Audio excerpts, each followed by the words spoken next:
Assalamualaikum warahmatullahi wabarakatuh. Kembali lagi kita dalam program Serambi Talk. Untuk kali ini kita kedatangan tamu istimewa, yaitu Ustadz Fadlul Ridha. Beliau adalah Ketua Tim Tahsin Ikatan Alumni Timur Tengah ataupun IKAT Aceh. Marhaban ya Ramadan. Selamat menjalankan ibadah puasa. Sebentar lagi kita akan memasuki bulan yang mulia.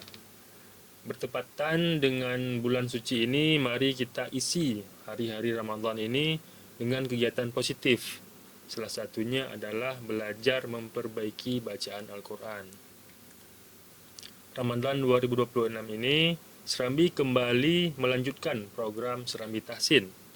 Ini keempat kalinya Ramadan program Serambi Tahsin kita laksanakan. Semoga program ini bermanfaat untuk kita belajar memperbaiki cara membaca Al-Quran. Kita akan bertanya-tanya kepada Ustadz Fadlul Ridha, bagaimana sih hukum sampai siapa-siapa saja pemateri yang mengisi Serambi Tahsin tersebut. Baik, bismillahirrahmanirrahim. Assalamualaikum warahmatullahi wabarakatuh. Alhamdulillah, wassalatu wassalamu ala rasulillah wa ala alihi wa sahbihi wa mawalah amma ba'd. Syederalun, para pemirsa sekalian, berbicara tentang Al-Quran, tentu kita semua tahu bahwa Al-Quran ini adalah kalam Allah yang Allah turunkan kepada Nabi Muhammad SAW, yang membacanya merupakan bagian daripada ibadah, dan seluruh lafaz-lafaznya adalah mengandung mukjizat yang ditulis di dalam sebuah mushaf dari awal surah Al-Fatihah sampai dengan surah An-Nas. Nah, ini pengertian Al-Quran yang disebutkan oleh banyak para ulama kita, sehingga memberikan bayangan kepada kita secara utuh apa itu Al-Quran. Nah, berbicara tentang hukum membaca Al-Quran dan hukum menyempurnakan bacaan Al-Quran dalam ketika kita membaca Al-Quran, ini kita lihat kembali kepada bagaimana proses turunnya Al-Quran. Nah, ketika Allah Subhanahu wa Ta'ala menurunkan Al-Quran kepada Rasulullah, maka Rasulullah Sallallahu Alaihi Wasallam tidak diturunkan kepada beliau hanya teks saja, tapi yang diturunkan kepada beliau adalah bacaan Al-Quran itu sendiri. Makanya Rasulullah itu ketika diturunkan kepada beliau Al-Quran, itu yang menurunkan malaikat Jibril. Nah, sambilan beliau menurunkan, malaikat Jibril menurunkan Al-Quran kepada Rasulullah, Jibril mengajarkan Rasulullah akan tata cara baca Al-Quran. Makanya dalam surah Al-Qiyamah itu Jibril melarang Allah Subhanahu wa Ta'ala, ya, melalui lisan Jibril ketika itu melarang Rasulullah Sallallahu Alaihi Wasallam agar jangan terburu-buru, karena Rasulullah itu beliau ingin karena memang sangat sangat ingin segera umatnya mendapatkan hidayah dan mendapatkan Al-Quran secara utuh, sehingga beliau kadang-kadang agak terburu-buru ketika membaca Al-Quran. Makanya Allah menegaskan jangan terburu-buru. Jadi bacalah apa yang kami baca, kata Allah kepada Rasulullah. Artinya di sini menunjukkan bahwa Rasulullah Shallallahu Alaihi Wasallam sendiri itu diajarkan oleh Jibril.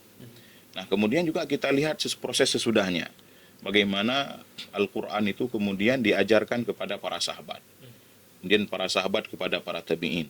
Nah, setiap proses daripada pembelajaran dan pengajaran Al-Quran ini ada guru dan ada murid. Nah, dari awal dari Jibril mengajarkan Rasulullah mengajarkan para sahabat, kemudian sahabat mengajarkan para tabi'in, kemudian tabi'in mengajarkan tabi'in. Bahkan ketika beberapa kota dalam Islam itu sudah muncul, misalnya adanya Irak ketika itu, kemudian adanya Suriah, kemudian adanya Mesir, ya. Sesudah penulisan Al-Quran itu pada masa Utsman bin Affan.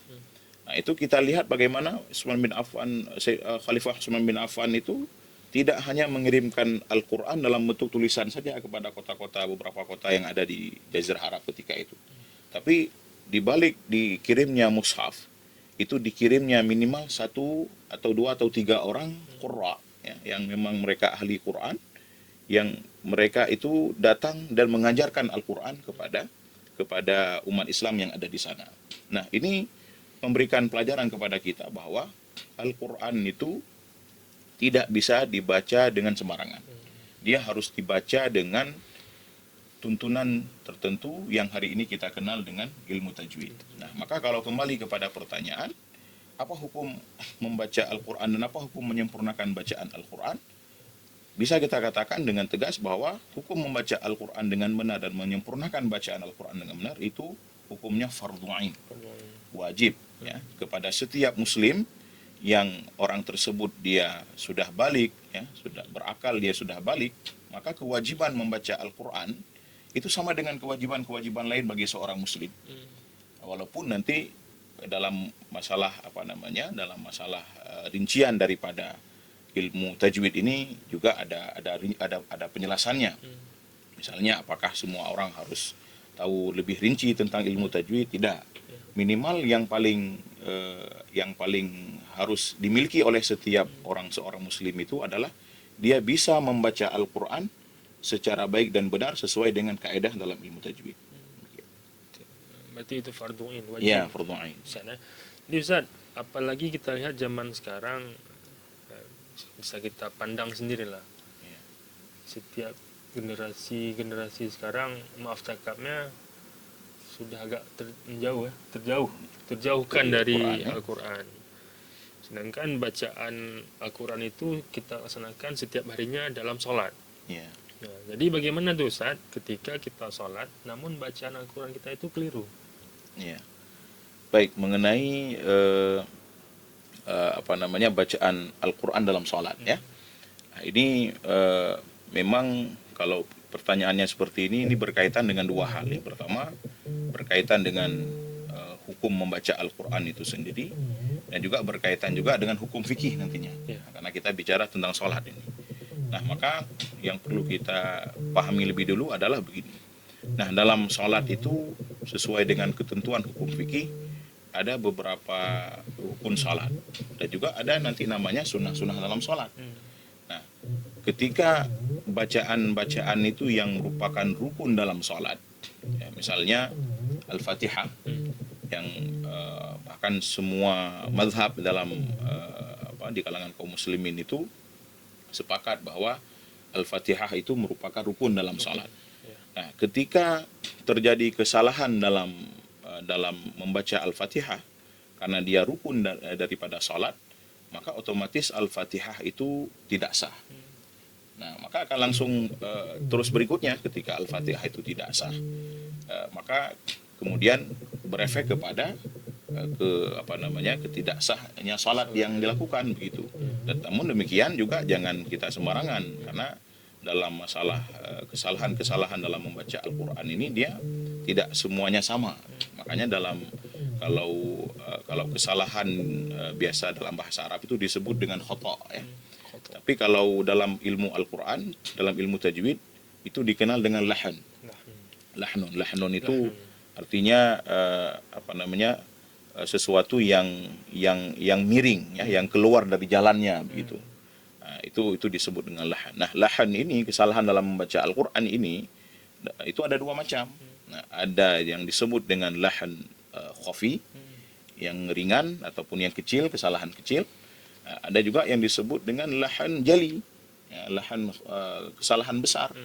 Nah, jali itu nampak dia, artinya sesuatu yang ketika dia terjadi nampak langsung gitu.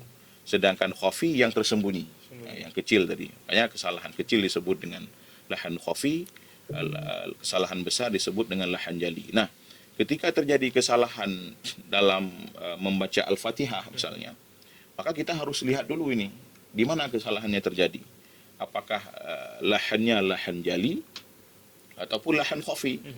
Nah, kalau lahan khafi yang terjadi misalnya, ya nggak masalah, ya kesalahan ringan. Misalnya ketika membaca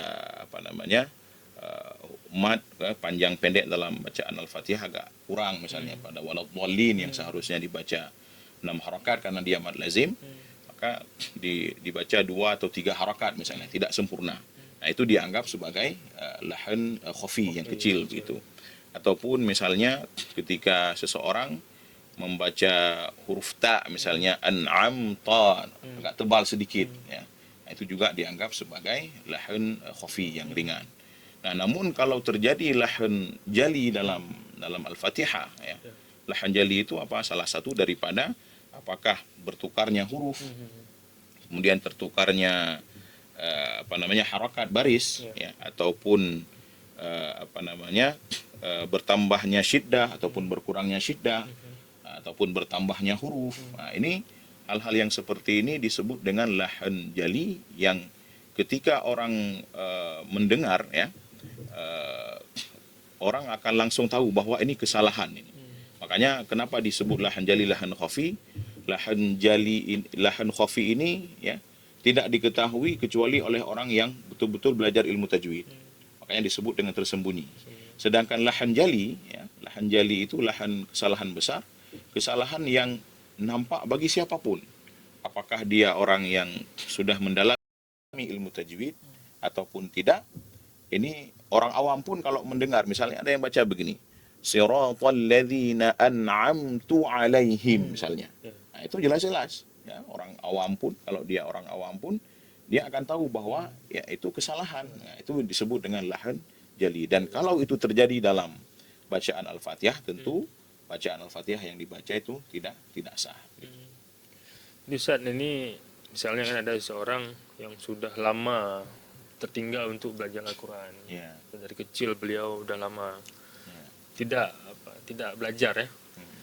Jadi untuk usia misalnya kita bilang 30 tahun ke atas itu, kira-kira apa yang wajib diperbaiki dulu agar sholat dia itu ya yakin dia itu sah gitu. Ya. Ya, baik, memang di masyarakat kita mungkin kalau dulu itu ada sebuah pemahaman bahwa bagaimanapun tetap anak-anak itu diajarkan Al-Quran gitu. Nah, cuman juga ada yang juga agak kurang. Ada yang beranggapan begini, Al-Quran itu khusus anak-anak, juga ada yang seperti itu. Sehingga kalau hari ini kita lihat kadang-kadang di masyarakat kita itu kalau di atas umur SD, SMP, SMA, udah kuliah, kemudian sudah dewasa, itu mereka nggak lagi belajar Al-Quran gitu. Mungkin kalau baca banyak, orang masih banyak baca. Hari ini kita lihat apalagi di bulan Ramadan misalnya, kita lihat sesudah sholat banyak orang yang buka mushaf ataupun di HP masing-masing, mereka baca Al-Quran. Nah, tetapi tidak belajar lebih mendalam tentang Al-Quran gitu. Nah, ini juga seharusnya sesuatu yang seperti ini juga jangan kita biarkan gitu. Artinya kita jangan bercukup diri dengan hanya ilmu ketika TK ataupun ketika kita di masa SD dulu, di MI dulu ya. Karena yang namanya ilmu Al-Quran ini dia luas sekali ya. Jangankan ilmu yang lain-lain, ilmu membacanya saja, membaca Al-Quran itu juga sangat luas. Maka nanti dalam pembahasan selanjutnya itu ada namanya ilmu qiraat, nanti bagaimana membaca Al-Quran dengan berbagai macam cara. Nah, bagi orang yang misalnya dia sudah lewat, misalnya kadang-kadang ketika di umurnya masih muda, ketika dia masih kecil dulu, tidak terlalu fokus dia kepada Al-Quran, bahkan mungkin dia terlewatkan belajar Al-Quran. Nah, orang-orang yang seperti ini apa yang perlu dilakukan? Yang pertama dia harus kembali belajar huruf-huruf hijaiyah. Huruf-huruf hijaiyah. Dia harus diperkenalkan dulu kembali setiap huruf hijaiyah itu di mana keluarnya, makhrajnya, kemudian bagaimana cara mengeluarkannya, cara mengucapkannya, sifat huruf tersebut. Nah, ini ketika dia sudah sempurna mempelajari hal tersebut, baru kemudian dia diajarkan untuk cara membaca Al-Quran. Maka hari ini dengan majunya berbagai macam metodologi dalam pendidikan ya, dalam Al-Quran sendiri, dalam belajar Al-Quran sendiri ada namanya yang kita kenal hari ini metode Iqra. Nah, metode Iqra. Metode Iqra itu bukan hanya metode yang bisa digunakan untuk anak-anak sebenarnya, tapi juga boleh digunakan untuk remaja, untuk dewasa. Nah, bahkan sekarang itu sudah ada Iqra remaja dan dewasa. Nah, kalau Bedanya kalau Iqra anak-anak itu, Iqra dulu yang kita ngaji dulu ketika masa kecil dulu, itu dia agak lebih banyak dia. Mungkin biar anak-anak itu terlatih gitu kan. Nah, ada Iqra remaja sekarang yang juga banyak diajarkan pada anak-anak muda ataupun remaja ataupun orang yang sudah dewasa ya, yang ingin belajar Al-Quran dari nol kembali. Nah itu sangat, kita lihat sangat efektif ya, sangat efektif itu bisa dipelajari. Dan susunannya seperti itu, dia tetap yang diperkenalkan pertama sekali adalah huruf-huruf hijaiyah dulu, cara pelafalan huruf hijaiyah, kemudian huruf hijaiyah ketika digabung. Yang pertama ketika dia sendiri, ketika digabung dengan dua huruf, digabung 3 huruf, digabung 4 huruf, dan seterusnya begitu. Nah ini ketika dia melalui tahapan-tahapan seperti ini, dia belajar huruf hijaiyah dulu, kemudian dia baru masuk kepada cara membaca Al-Quran. Insya Allah membaca Al-Quran itu tidak sulit. Bahkan saya sudah saya punya pengalaman mengajarkan kepada ibu-ibu, kemudian bapak-bapak yang umurnya bahkan sudah lanjut, sudah di atas 60 tahun, ada yang 70 tahun lebih.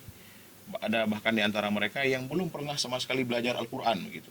Mereka hanya, kalau bisa kita katakan, buta huruf Al-Quran. Tapi kita ajarkan dengan metode seperti ini, nggak lama, ya lebih kurang 6 bulan mereka sudah bisa lancar baca Al-Quran. Setahun sudah bagus sekali bacaan Al-Qurannya begitu. Karena memang orang yang tertinggal seperti ini biasanya mereka lebih semangat. Nah, dibandingkan orang yang sudah punya ilmu duluan, dia menganggap bahwa Al-Quran itu kan itu punya anak-anak lah, nggak perlu lagi kita pelajari sekarang gitu. Yang parahnya udah jauh tertinggal, malu lagi untuk belajar. Iya, memang ini memang yang di masyarakat kita juga yang agak agak yang kita sayangkan seperti itu.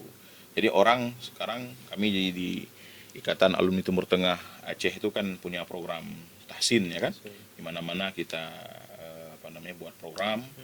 Salah satu program kita yang hari ini sangat sangat disukai oleh masyarakat adalah ada namanya kita program roadshow tahsin subuh ya, roadshow subuh tahsin. Nah, program ini bentuknya bagaimana? Mungkin kalau beberapa lembaga lain ataupun beberapa gerakan-gerakan lain mereka buat safari subuh itu tiap hari Minggu kan, yang bentuknya ceramah ya, kemudian nanti ada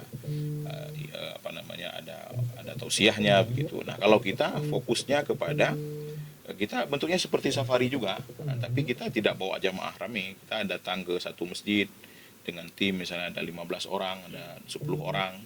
Kemudian kita fokus ke jamaah yang ada di masjid itu. Apa yang kita ajarkan? Yang kita ajarkan adalah Al-Fatihah saja cukup. Al-Fatihah saja yang kita ajarkan. Nah, yang tadi saya sampaikan adalah walaupun sudah kita buat demikian, ada juga kadang-kadang masyarakat ya yang sudah kita datangi dengan demikian rupa ya, tapi ada juga yang masih malu-malu. Ya. Itu belum kita suruh baca dengan mic ya, rame-rame itu. Nah, ada yang sudah kita datangi demikian. Kemudian ada juga begitu disampaikan, oh ini pengajian hari ini kita pengajian tahsin Al-Fatihah, kita praktek baca Al-Fatihah. Kadang-kadang banyak jemaah yang keluar dari masjid. Kenapa? Merasa mungkin malu. Ya.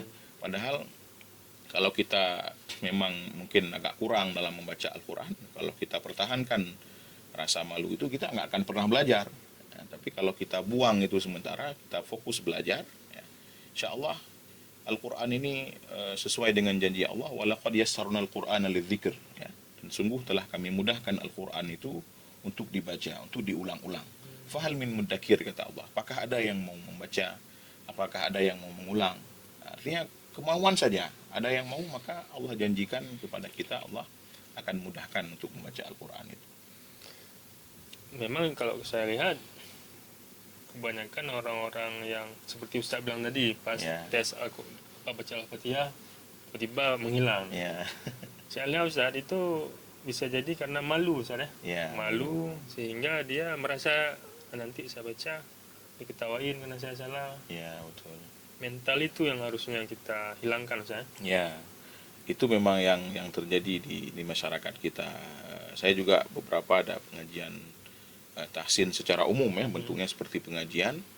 Nah, ketika kita baca rame-rame itu semua ikut jemaah. Nah, tapi begitu kita masuk ke sesi praktek, ya praktek sendiri-sendiri, ya, itu udah ada yang mundur nanti, udah ada yang keluar, nah, ataupun tetap di situ tapi nggak mau begitu. Artinya mereka kadang-kadang malu untuk praktek, ya. Nah, padahal kalau Al-Quran ini dia intinya praktek saja, diulang-ulang dia. Kalau terus diulang, ya, maka Al-Quran ini dia akan mudah, ya, di lidah kita, untuk untuk kita ucapkan. Baik Ustaz, ini terkait program kita Serambi Tahsin untuk tahun 2026 ini, Ya. bisa Ustaz jelaskan latar belakang dari para pemateri? Ya, baik. Alhamdulillah kita dengan Serambi Indonesia, ya, Ikatan Alumni Timur Tengah Aceh, khususnya di tim Tahsin IKAT Aceh, ya. Alhamdulillah sampai dengan hari ini saya masih dipercayakan sebagai koordinator, dan alhamdulillah hari ini ketua IKAT itu adalah Ustadz Khalid Muddathir LC-MAG, yang sebelumnya juga dahului oleh Ustadz Muhammad Fadillah LC-MU, dan sebelumnya juga Ustadz Muhammad Fadil Rahmi LC-MAG. Nah, mereka ini abang-abang kami ini luar biasa, mereka sangat fokus untuk menghilangkan buta huruf Al-Quran di Aceh. Nah, kita punya banyak sekali program untuk tahsin, ada bentuk programnya, apakah program yang kita buat untuk daurah dengan masyayikh, ya, yang datang dari Timur Tengah. Kemudian juga ada yang kita buat tahsin reguler di Sekretariat Ikatan Alumni Timur Tengah Aceh. Kemudian juga ada daurah Ramadan, kemudian termasuk tadi roadshow subuh tahsin tadi. Nah, dan semua, ya, yang menjadi pengajar, ya, dalam komunitas kita ini, tim Tahsin IKAT Aceh ini adalah guru-guru yang mereka dulunya pernah belajar di Timur Tengah, ya, dan yang dominannya dari Mesir khususnya, ya, dari Mesir, dan juga ada beberapa dari negara-negara lain. Nah, mereka dulu di sana ketika di Mesir tidak hanya belajar kuliah saja, tapi mereka juga sambilan mereka kuliah, mereka datang ke talaki-talaki, ya, ke majelis-majelis pengajian yang di situ ada pengajian Al-Quran, khusus pengajian Al-Quran. Nah, mereka baca di sana di hadapan guru mereka dari awal Al-Quran, dari awal Al-Fatihah sampai surah An-Nas. Apakah ada yang membaca secara melihat langsung, ada juga yang menghafal, ya. Nah, sesudah mereka selesai, mereka diberikan ijazah, kalau istilahnya diberikan sanad oleh guru mereka. Yang sanad ini bersambung keilmuannya itu sampai kepada Rasulullah Shallallahu Alaihi Wasallam. Nah, maka ilmu yang hari ini kita ajarkan, ya, kepada masyarakat, ya, itu walaupun kita nggak mengklaim langsung 100% itu sama dengan apa yang dibaca oleh Rasulullah, tapi minimal kita punya hubungan, ya, punya hubungan sanad tadi antara keilmuan yang hari ini kita sampaikan di masyarakat kita dan dengan Rasulullah Shallallahu Alaihi Wasallam. Karena ini salah satu-satunya cara menjaga agar ilmu ini, ya, cara baca Al-Quran ini betul-betul sama dan sesuai dengan sumbernya daripada Rasulullah Shallallahu Alaihi Wasallam. Nah, maka nanti, ya, yang akan mengisi di program ini sama juga dengan yang mengisi sebelum-sebelumnya, semuanya guru-guru kita, ustadz-ustazah di sini semuanya guru-guru yang sudah memiliki sanad, ya. Alhamdulillah kita sudah keempat kalinya, ya, kalau nggak salah, ya, keempat kalinya. Dulu kami di sesi pertama juga mengisi, dan juga sesi kedua, sesi ketiga juga kawan-kawan yang lain yang mengisi, dan kami melihat memang program ini luar biasa, ya. Mungkin belum pernah ada channel di YouTube itu yang menghadirkan program seperti ini. Kami lihat, kita banyak melihat bahwa ada muratal yang direkam, itu yang direkam langsung, tapi tidak ada penjelasannya, begitu, ya. Mungkin dari masyayikh guru-guru di Timur Tengah itu kan banyak sekali itu, ya, juga di Indonesia juga secara umum juga banyak yang merekam kemudian menyebarkannya di channel YouTube macam-macam, tapi belum ada yang seperti program kita ini. Ini kita kalau nggak salah sudah edisi keempat ini, mungkin kita ini nanti akan menyelesaikan sampai surah An-Nazi'at. Berarti sudah satu surah lagi sudah hampir selesai juz 30. Berarti sudah ada satu, kalau ada orang yang mau belajar Al-Quran ya, secara mendetail yang dijelaskan setiap hurufnya, dijelaskan makharijul hurufnya, di mana keluarnya huruf, kemudian bagaimana sifatnya, kemudian kenapa dibaca panjang, kenapa dibaca pendek, bagaimana cara wakafnya. Yang ingin belajar sedetail itu bisa mengikuti program ini. Saya lihat di channel itu sudah ada sekitar 76 video lebih, itu lebih kurang seperti itu. Nah ini kami rasa, kalau bahkan kami berharap ini mungkin kita bisa terus bekerja sama, mudah-mudahan nanti bisa khatam satu Al-Quran nanti, kalau bisa kita lakukan. Amin. Sehingga ini menjadi amal jariah bukan hanya bagi kami ya, yang sebagai yang mengisi program ini, tapi juga bagi pihak Serambi Indonesia. Amin. Yang walaupun mungkin sekarang orang belum terlalu kenal ya dengan program ini, tapi dengan terus kita dakwahkan, kita siarkan, insya Allah program ini akan bermanfaat. Dan kami melihat itu, mengikuti di beberapa episodenya itu, komen-komen yang muncul di situ luar biasa positif. Luar biasa positif memang. Mereka banyak mungkin masyarakat itu yang kadang-kadang mereka memang kalau sudah pernah buka sekali itu mereka akan ikuti terus. Nah, akan ikuti terus. Walaupun kita nggak ngaji lagi sama guru, harus datang ke masjid ya kan, harus datang ke majelis pengajian. Ini dari rumah pun bisa kita ikuti program seperti ini. Jadi huruf per huruf, dan hukum per hukum dijelaskan dengan sangat detail. Maka nanti yang akan mengisi guru-guru kita insya Allah sudah terjamin keilmuannya, sanadnya sudah sampai kepada Rasulullah. Ada beberapa, nanti ada 4 orang insya Allah. Nanti ada Ustadz Amaril Bashiri, kemudian ada Ustadz Auza'i, dan juga kemudian ada Ustazah Diva Cahyani Siraj, dan juga ada Ustazah Alfia Hasli Ramadan. Nah mereka ini juga luar biasa, kontribusinya juga untuk masyarakat selama ini juga sudah luar biasa.